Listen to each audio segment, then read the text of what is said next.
Hello, and welcome to episode 235 of the Quiet and Strong podcast, especially for introverts. I'm your host, David Hall, and the creator of quietandstrong.com.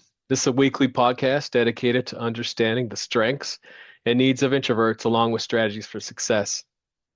Introversion is not something to fix, but to be embraced. Please remember to subscribe on your favorite platform, leave me a review or a rating. That would mean a lot to me. And also, you'd be helping others find the show, which would mean you're joining in the cause to get the strengths and needs of introverts known and bust those myths. So, as always, get to know your introverted strengths and needs and be strong. So, I continue to get questions and hear statements that are just not true, you know. Just yesterday, I was talking to someone about the podcast, and they said, "Yeah, I used to be an introvert." And I said to her, "I think what you mean is you used to be shy. They're not the same thing. Extroverts can be shy too." So, anyway, I also get a lot of, "David, I can't be an introvert. I like people. I need some time alone, but I need people too." And my response is, "Yeah, I'm an introvert and I like people. Most everybody needs people. Introverts might want a different kinds of relationships and different kinds of social settings than extroverts, but we all need a balance." So I do send my guest questions ahead of time. And it's not a script, it's more of a framework. It's like, here's what I want to talk about. Are we all on the same page? Do I know them? And, of course, we go where the conversation leads, but especially for introverts, and most of my guests are introverts, being able to think ahead of time is very helpful. I was on somebody's show and he didn't send me any questions. And that was fine because we were talking about introversion. And so I'm already prepared. I've been preparing for this for years now. And then he was on my show and I sent him questions, even though he didn't send me any, which was fine. And after he's like, "You know what? I'm glad you sent those questions because there was a couple of them I really had to think about." So we do better with preparation and it just depends. Like maybe it's something we're really well versed in, we've really thought through. Maybe we don't need as much preparation because we've already done it. So today, to kind of answer some of those questions and statements I hear out there, I decided to ask myself a few questions, just like I asked my guests. So we can continue to talk about what introversion is, what are its strengths, what do you need? And of course, we will be busting myths today. So let's get going. So normally I'm going to ask my guests about their story. So what's my story? I thought for the longest time when I was growing up, I thought, what's wrong with me? Why can't I be more at ease in conversation like that person? Why can't I give public speeches like that person? And, I set out to fix myself. And it was a long journey to figuring out who I was and what it was all about. So I got a bachelor's in psychology, got a master's in counseling, and I'm figuring out more about personality and the way our personalities operate. But it was really some good professional development at work where I got certified to give the Myers-Briggs, and the facilitator, who was brilliant, she said, "Introverts think and then speak. Extroverts speak in order to think." And that was like one of my light bulb moments. I'm like, yeah, that's true. And if you don't understand that, if you don't realize, hey, I'm thinking first, sharing what I think is most important versus my extroverted friend over there who's thinking out loud most of the time, there can be some conflicts in communication. Also, you as an introvert could be made to feel shy and you could lack confidence, not understanding that kind of thing. The other thing that happened about the same time is I also got certified to give the Clifton Strengths. It was called Strengths Quest at the time. And this one isn't about introversion and extroversion, but it's about naturally occurring gifts, strengths. Like one of mine is analytical, and I've always been analytical. I've always asked lots of questions. You can ask my parents. And that's something that came to me naturally. I've always been that way, and it's not something that's ever going to change. And it's a good thing. Now, you know, one thing I've also learned is we can't compare ourselves to others. So there's people that don't have the same gift for being analytical that I do, but they have other gifts. So putting these things together really helped me realize, you know what? You are an introvert, and it's a good thing. You have lots of strengths. And I realized that introversion is just like it sounds. It means we're tuned inward to our inner world of ideas. We like it in there. We do a lot of great work in there. We have great imaginations. Extroverts tend to tune into the world around them, or more outward focused. Now, of course, everybody turns inward, everybody turns outward, but where are you spending more of your time? And for introverts, it's we're going deep into thought often. And it's a good thing, but you got to understand it. Also, I hear many say, well, the main difference is how we get our energy. Introverts recharge alone, extroverts recharge with other people.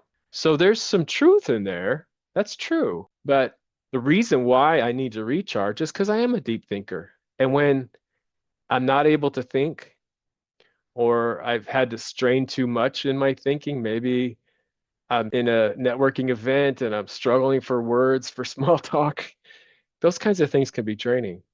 So it's the deep thinking that makes me an introvert. And a result of it is I do need to recharge. The other thing is, I don't think the definition is full enough because as an introvert, I need time alone for lots of things. I need time alone to think, to focus on work, to get things done, to dream, to be strategic. I also need time with my family and friends, and I love to collaborate with the people I work with. It's a balance. So we'll bust a lot of myths today, but one of them is introverts like people.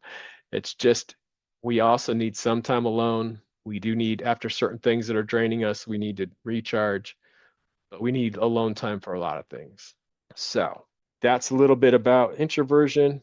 And then another question or statement that comes my way is, do you have to fake extroversion sometimes?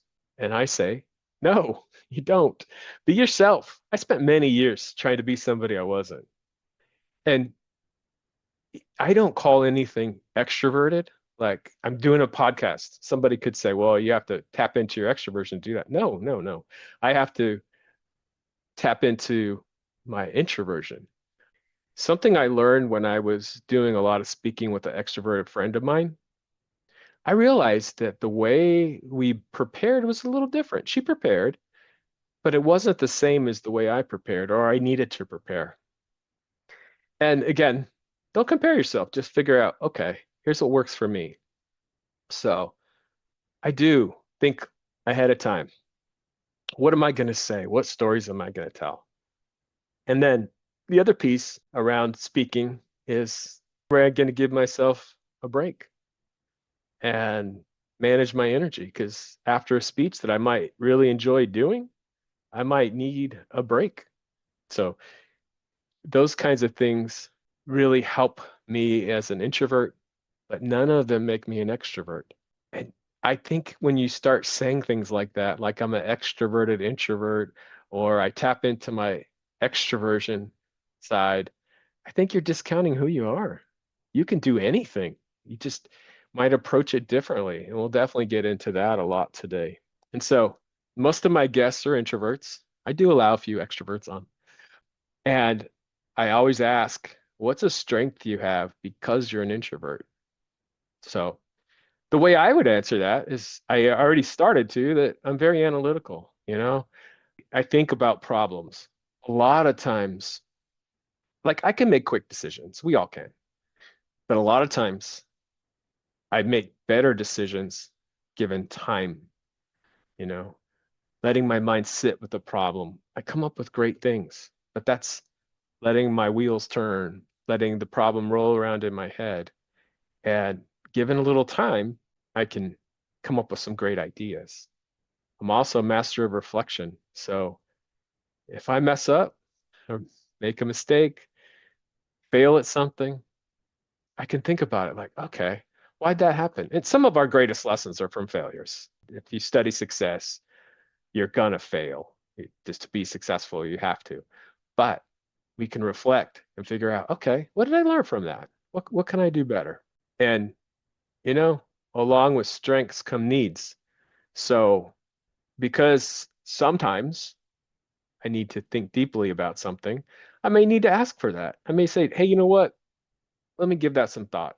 Let me get back to you tomorrow. Or, give me a couple minutes to think about that.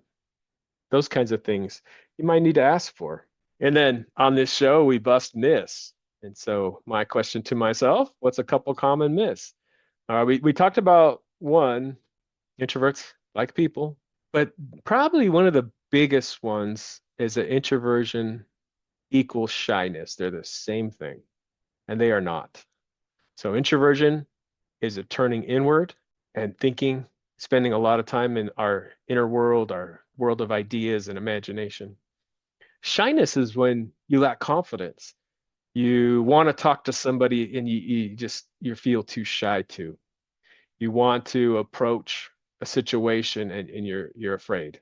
So an introvert can be have all the confidence in the world. I know some very confident and outspoken introverts. Maybe they were shy at one time. Maybe they've always been confident. I know both, I've met both kinds of people. And extroverts can be shy too. I know plenty of shy extroverts. So introversion and shyness, not the same thing. However, the good news is if you are shy, if you're afraid to approach people, certain situations, things like that, you can gain confidence. And for me, it was getting to know my introversion. It was getting to know, oh, I do think and then speak, and it's a good thing. People can wait for my response. And it's a strength. I'm coming up with some good ideas. So that's probably the biggest myth. The other thing that can be harmful is people saying that they're trying to put all introverts into one little box. We're half the population. We don't fit into one little box. There's some commonalities, like we're deep thinkers, we're good at reflection, observation. There's some commonalities, but in other episodes, we explore different aspects of personality. Maybe maybe I'm an introvert, but I'm a very logical person, and I'm talking to another introvert who's a very empathic person. And we need to understand each other's strengths and gifts. So we're not all the same. And again, we get a lot into that on this show. I just focus on introversion, extroversion because it's so misunderstood. And, by understanding, we can be so much better for ourselves and other people. And then I get a question or a statement. What is ambiversion? Or David, I'm in the middle. So ambiversion does mean that you're in the middle. I don't use it because when I hear it, I don't hear it used in a helpful manner. So I hear that, you know what, I got the best of both worlds. I'm an introvert, I spend time alone, but I like people.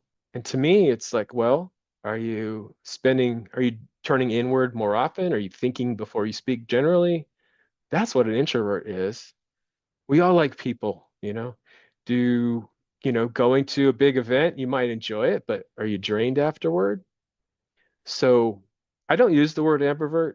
I think that you do lean one way or another. And again, it's not about the labels anyway. So many people are like, oh, am I an introvert? Am I an extrovert? Well, maybe I'm an ambivert.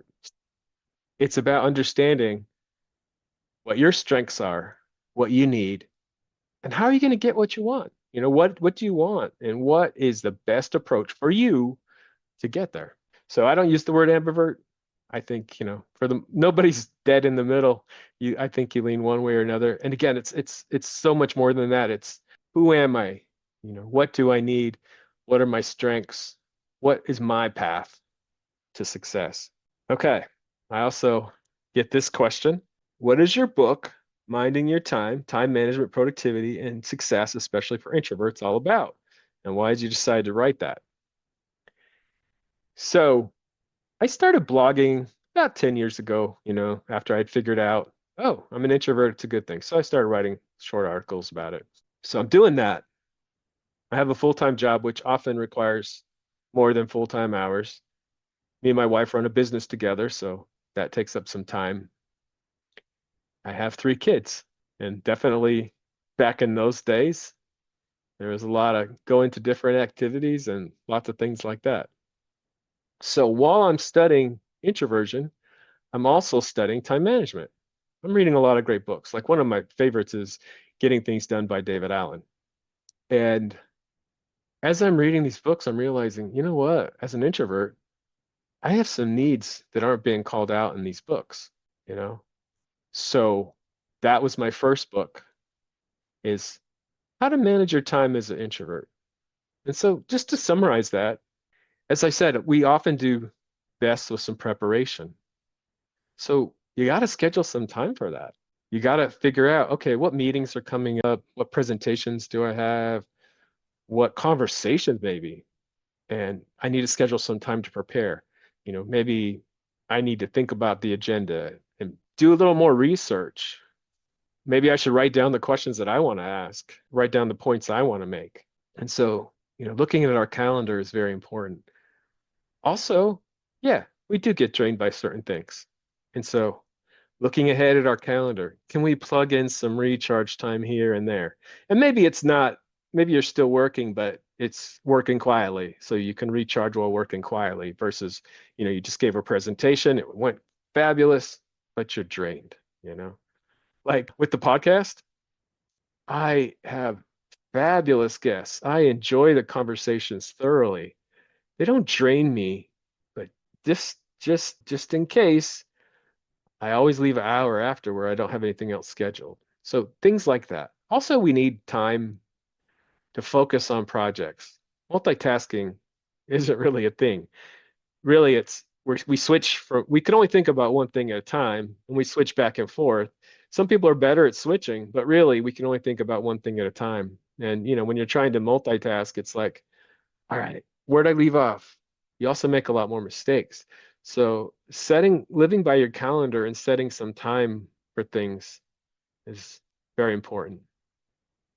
And this one applies to everybody. You got to prioritize. You can't do everything. I've tried. You can't do everything. So you got to kind of have a retreat with yourself every so often, a lot more frequently than every January, and just think, okay, what have I accomplished? What do I want to accomplish? What is really going to move the needle in my work? What's going to help me have better relationships with my family and others? Having some quiet time, and again, we're good at taking quiet time and just reflecting on how's things going and what is most important to me. Because you can't do everything. And, by making these priorities, organizing your time, you can definitely avoid being overwhelmed. Because when you're working on the wrong things, and there's too much of it, that's when the overwhelm sets in, when you're not accomplishing your goals, when you're doing a lot of other things. So I believe that just like with many things, time management, there's an introvert approach. You need to keep your introvert strengths and needs in mind. And that's why I did that. And then I also get the question, well, why did you start this podcast? So again, it was a few years after the book, and we are in the pandemic. So I took a trip with my family to the Grand Canyon. It was spring break. And, we heard that there's something about the pandemic, but it wasn't quite as serious as it got to be. And we had a great trip. So fun. And then we came home and immediately I got word, hey, we're all working from home all the time for now, maybe a couple weeks, something like that. And then after that, there was so much talk about introversion. Like, oh, introverts are loving this, being home all the time, being alone all the time. And I knew that wasn't true.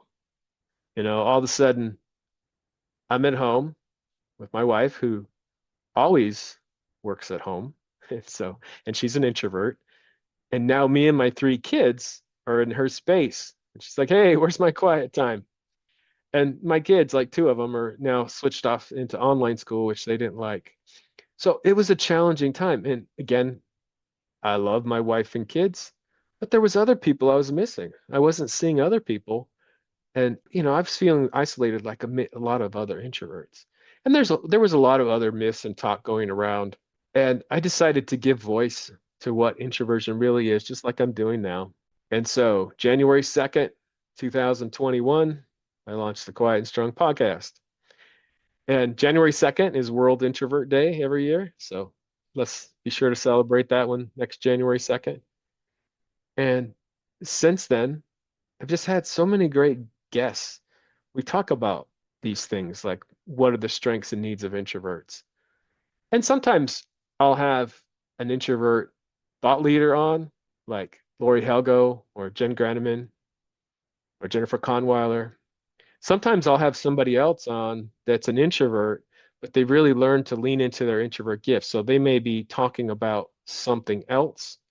They may be talking about public speaking or leadership, but they're an introvert. And then sometimes others come on and we just talk about some strategy for success. And it's been a great time, and I've had some really good conversations and have no plans to stop anytime soon. So, another question that often comes up is, can introverts be great leaders? Yes, absolutely. But like we've been talking about, sometimes the path might look different. There's this stereotype out there, this large and in charge leader, and maybe they are a great leader, maybe not. But being large and in charge isn't exactly what makes them a great leader. Introverts can be amazing leaders using your gifts. Maybe it's using a gift of strategic thinking or just, you know, observing, figuring out what's needed, figuring out how to share that, figuring out how to connect with your team, whether you lead introverts and extroverts, which is likely, or whether, whoever it is that you're leading, how can I get to know them?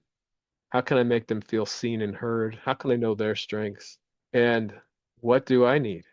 Do I need some quiet time to do some thinking? You know, can do I have to be available at all times to all people? And probably the answer is figure out your path to success as a leader. Introverts can make amazing leaders. This is a common topic on the show. And another one that comes up often, and we've talked about it a little bit, is can introverts be successful at public speaking? Yes, yes.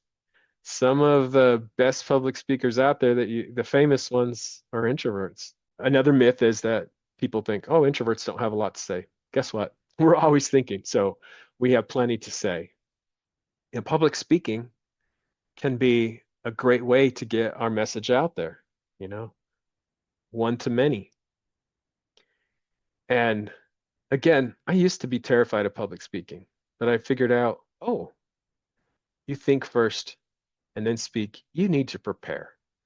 And so I will definitely, when I figure out I have to give a public speech or presentation, and maybe many of you aren't speaking to hundreds of people, but you're giving presentations maybe to 3 or 4 people at work, or you're presenting to a client or a prospective client. So you're speaking, you're doing public speaking in a lot of different ways. And so I used to be terrified, and I realized, you know what? I just need to organize my thoughts, think about my stories, spend some time, let it sit, and then let the ideas roll around in my head. And as I have ideas, capture them. And that's another part of time management I forgot about. You're going to have some great ideas and they might come at the wrong time. You're doing something else or in a meeting and you have an idea about something else. Capture it, write it down. It might be a great idea, just not quite the time for it. And also, since we have a lot of ideas, we can't do them all. Capture those. David Allen calls this a someday maybe list. I love that. So I let the ideas roll around in my head. And then, as I think, oh, you know what? That's a good story. I'll write that down. So preparation is really key. The other thing is you have expertise. What is it? There's a reason why you're presenting. There's a reason why you're giving a speech because people want to hear what you have to say. The other thing that's been really key for me is the perfectionism. So perfectionism can stop you from doing a lot of things. When it comes to speaking, and this could even be speaking up in a meeting, it's like, I am not perfect. This is what I tell myself, but nobody listening is either. Nobody's perfect. So that's really been key in helping me be confident in speaking. The other thing is, so you need to manage your energy around speaking. Like I said, after the podcast, I give myself some time. I I love public speaking now. I don't even get nervous. I know that's not the case for everybody. You may still get nervous, but you can always ask yourself, why am I nervous? Is this valid? Is there a reason why I should be nervous? And again, the last thing I tell myself is you got this. You did your preparation. You have something great to share. You got this. And then after, we're gifted at reflection. Think about it. And I always start with the good. Like, okay, what did I like? What went well? What would I do different next time? So we can be amazing public speakers and also learn to plug some stories in there. Tell a story about this or that and get beyond just the facts. Bring the human element into it. We're built on stories as humans and we learn through stories. So, and we've had this conversation on the podcast too. Lots of episodes about storytelling. So have a listen to those. All right, here's a good one. What are the best jobs for introverts? Are there jobs for introverts? My answer is in general, no. In general, the job that's best for you is where you can use your strengths and you can honor your needs. That's the best job. Many jobs can be done by an introvert or extrovert, but they may be done differently, and that's fine. It has to be okay. We need to have outcomes, but how you get to the outcome, we need to be able to vary there. So I was talking to someone the other day, and he had introverted programmers on his team and extroverted programmers. So maybe sometimes people stereotype programmers as all introverts, and that's not true. And it could lend itself to introverts because they can have some quiet time and get some work done, and that's the expectation. But extroverts can be programmers too, and they might just go about it a little differently. So there isn't a best job in general, but how am I able to use my strengths and my needs? That's my advice there. And then I also get what's some good resources out there? What's your favorite book? And so early on, I came across Introvert Power by Dr. Lori Helgo, and I had two big takeaways from that. One is in the title, Introvert Power. There is a great strength, like we've been talking about, in being an introvert. You just got to understand it. The other thing was, at the time before I read her book, I was hearing a lot of, oh, introverts about a third of the population. And she said that, backed it up with data, that about 50% and perhaps even more of the population were introverts. Again, if you think that number is high, you may not understand what introversion is because introversion is not shyness. So if you're equating introvert and shyness, you may think the number is lower. Also, just remember, extroverts can be shy too. So 50%, and that just means there's many types of introverts, and there's a lot of misunderstandings we can bust. And then I had Lori on the show. Came on with her extroverted lawyer husband Baron, and they were just celebrating 40 years of marriage. They did a little podcast of their own. And it was just such a good contrast. I recommend that episode. Having an introvert and extrovert that are in relationship, could be a family relationship, could be a business relationship, and understanding those differences. Like he generally, and throughout this episode, you probably heard me say generally and usually, because that's really important. Nobody's ever one way all the time. He generally likes to think out loud. He doesn't mind sharing half-baked ideas. They joke about that, so that's why I can joke about it too.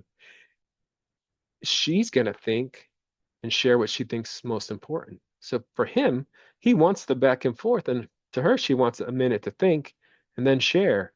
And it took them a little while to figure that out. In fact, he said on the show, he said that it was when he was helping her edit her book. He's like, oh, okay, I understand my wife now. So it was just a really good contrast of how an introvert operates naturally. We're not going to change it. And how an extrovert operates naturally. And we're not going to change that. But understanding ourselves and understanding each other is a key to all this. And then if I was a guest on my show, I'd also say, hey, do anything else you want to add? And I would say self-awareness is key.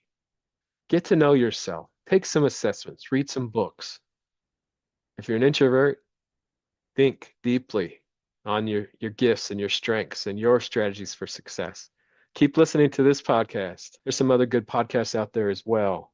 So thanks for joining me today. I appreciate you. Reach out at david@quietandstrong.com if you have questions or if you want to recommend a guest for the show. There's a free type finder personality quiz on the Quiet and Strong website. Check that out. And again, get to know your introverted strengths and needs and be strong.